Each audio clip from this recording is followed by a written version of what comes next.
ঈদ মোবারক everyone.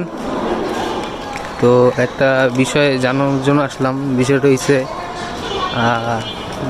ছোটো ভাই তনু একটা বিজনেস স্টার্ট করছে। বিজনেসটা হইলো, আগে একটা ঘটনা বলি।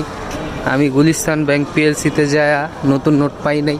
নতুন নোটের দাম যেই চড়া, পরে অন্য মানে যেটা দাম কম ওটা নিয়ে আসছি। কিন্তু আজকে তনুর এই ব্যবসাটা দেখে আমি খুব অবাক হইলাম। ও করে কি, ও ফকিরদের কাছ থেকে পুরান টাকা দিয়া নতুন নোট নিয়ে নেয়।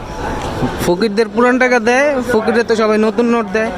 ওই নতুন নোট তনু নিয়ে আনে, ছোট ভাই তনু। এই যে এই 10 টাকার নোট, এই 10 টাকার নোট পাইতে যে কত কষ্ট হয়েছে, আমি তো পাই নেই যে দাম। পরে আর কি করবো, নেই 50 টাকার নোট নিয়েছি। কিন্তু এই তনুর কাহিনী দেখে আজকে আমার তো পুরাই মাথা মুথা নষ্ট হয়ে গেছে। ফকিরে পুরান টাকা দিয়া নতুন টাকা সব লয়। কি একটা অবস্থা! ভালোই ব্যবসা শুরু করছিস ভাই, ভালোই ব্যবসা শুরু করছিস। টেকনোলজিয়া।